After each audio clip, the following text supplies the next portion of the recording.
trying so hard. Give up!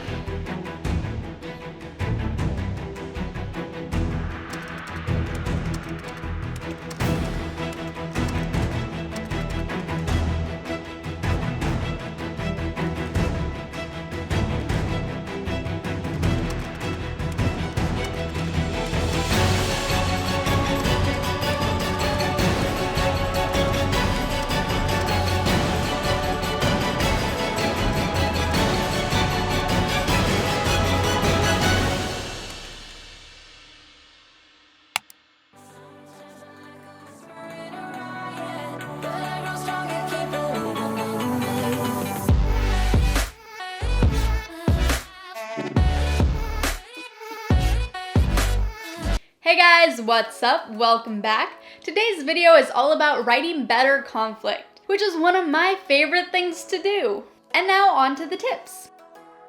An important thing to remember when it comes to conflict is that conflict seldom just pops up, like a wonderful, terrible surprise. What I mean by that is that whenever you have a situation where characters have conflict with one another, oftentimes this is the result of pent-up microaggressions over time. It may also come as the result of your characters refusing to deal with some mutual source of stress. And in these situations, oftentimes the trigger for the conflict is not at all what the conflict is actually about. It's just sort of the initial focal point. We'll talk more about conflict triggers on the other video. In the case of conflict between a minor antagonist and your protagonists, the stakes are often a lot lower. In these cases, you're usually going up against things like bandits, highwaymen, etc. You get the gist. And oftentimes in these cases, then one side has premeditated this conflict ahead of time, especially like ambushes or things like that.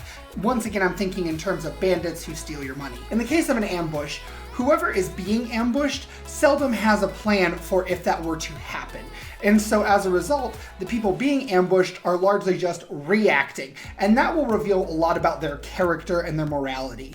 And we'll talk more about that in a minute. In the case of a conflict between a major antagonist and your protagonists, this can be mixed, but usually both sides are aware of the other, and so even in the case of an ambush, the party being ambushed usually has some measure of plan should this happen, because it's sort of expected that it's going to be more tactical and drawn out. The exception to this rule is if the antagonist is meeting the protagonist for the first time. In this case, the major antagonist will likely ambush the protagonist or catch them off guard somehow. However, the protagonist will then default to reacting much as they would with a minor antagonist conflict. Where this diverges from the minor antagonist conflict is that usually in a minor antagonist conflict, like we talked about, your characters are probably going to win. However, when introducing the major antagonist, they will usually lose, thus establishing this person as a threat.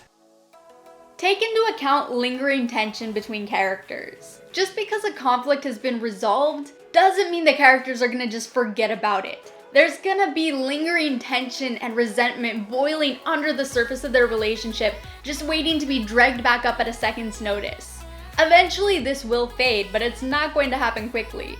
And how quickly it happens is going to depend on how intense the conflict was and how strained their relationship was and a whole bunch of other variables. So for a time after the conflict, they're going to be even more likely than normal to butt heads again.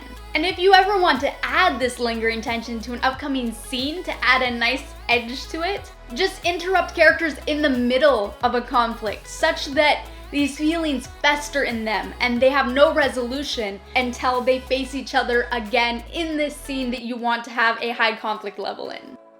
Conflict between allies is an essential part of growth. In order for relationships to truly develop, people have to get to know one another, and part of getting to know one another is conflict, because no two people are exactly the same or agree on everything. Unless they do, and that's just creepy. In the case of conflict between protagonists, the phrase "what doesn't kill you makes you stronger" applies here. The notion being that if your character's relationship survives this conflict and it doesn't kill it outright, then it will make it much stronger. And the more severe the conflict in this case, the stronger the relationship will be after the fact. In these sorts of conflicts, like I mentioned, a lot of times it's the result of a lot of microaggressions or grievances that have piled up over time. These conflicts don't nearly as often result in physical altercation as they do verbal. And in the case of these verbal conflicts, a lot of times the intent is to really deeply harm. A lot of times this is where you're going to get your cheap shots and your attacks on personal character. And one of the harshest points about this type of conflict is that in every single virulent statement is a grain of truth. A seed in which the attacking character actually believes their words. And another thing to consider in the case of conflict between protagonists is the notion that there are some protagonists, especially if they're aloof or standoffish, who may incite these sorts of conflicts as a means of testing their alliances. In these cases, a lot of times the person doing the testing is trying to see if the relationship is worthy of them, or if it's worth their time, or if it's going to be durable and survive. And in these cases, a lot of times it's a direct result of that character's fear of trusting the others. Past conflict influences how the character handles future conflict. Characters learn from their experiences. If your character was fooled once with this type of conflict before, they're not going to be fooled the same again. And if they are, then your readers are going to think that this character is dumb. And maybe that's what you want, but probably not. A past conflict of similar nature can also make a character overly cautious and untrustworthy in situations that they might not otherwise be. And this in turn can create a whole other level of conflict if they're being overly cautious in a situation that doesn't warrant it. Like maybe they're at risk of ruining an alliance because they don't trust the other side, even though the other side, in this case, is trustworthy. That adds a lot more tension to the relationships between characters. And also keep in mind that based on past conflicts, characters might come to a situation more prepared than they would have before, with skill sets or plans already set in place, which can alter the outcome of a conflict. Past conflict can even be the sole source of new conflict, either through triggers, PTSD, lingering resentment, or even unfound hatred of a person or group. Conflict doesn't always have to be aggressive or even direct. There are plenty of times that people use passive aggression as a means of dealing with dissent. And passive aggression can at times even be more hurtful or harmful than direct confrontation. Additionally, sometimes conflict is met with persuasion. A wonderful example of this is the manga and anime Mob Psycho 100. Diplomacy is absolutely a valid avenue for dealing with conflict. Another viable option is outright ignoring. If you ignore a conflict, you refuse to lend it credence or validity. And by downplaying that struggle, you sort of nullify it or make it not really a thing anymore. Another option, though often seen as the coward's way out, is fleeing. Like, a character doesn't always have to participate in conflict or even address it at all, but perhaps they run away because that is a thing that happens too. For added tension, have conflict arise in already conflict-filled scenes. Layering conflict is a great way to create intense, heart-pounding scenes. For example, you could have a character's long-past betrayal be revealed in a scene where that now improved character is the only person who has your main character's back. And now they have to decide whether to rely on this person who once betrayed them or take on this other conflict alone. Or you could put two conflicting characters in a situation where there's an external bubble of conflict. They have to fight together and they have to decide which conflict is more important in the moment and whether or not they want to cooperate. You can also have one conflict unearth another conflict, because in the middle of heated arguments, people often blurt out things they wouldn't say otherwise, and this can just add so much complexity to a scene. Conflict often reveals a character's true feelings or morality. Conflict usually escalates emotion. As such, people often voice feelings and perform actions that they wouldn't normally as a result of social grace or etiquette. During these conflicts, true morality is often revealed, especially if that morality has been hidden from others for some reason or another. For example, a character might compromise or sacrifice their safety or well-being for another's. Alternatively, they might sacrifice or otherwise compromise the safety or well-being of another. In the case of verbal altercation, people will usually say things they never intended to say. And as previously mentioned, in these cases, a lot of times those statements are rooted in at least a seed of truth that has festered and developed over time. Even if the statement isn't holistically true, or maybe the character didn't even really mean their words, usually there is a truth in which that statement is grounded that causes a source of insecurity, and thus is the reason for the attack. Pay very close attention to dialogue. When we're in the middle of an argument, we aren't articulate. Generally, it isn't until after the argument, when we're inevitably replaying everything in our head, that we think of all the clever things that we should have said, but we didn't think of in the moment, because in the moment, you don't think of that stuff.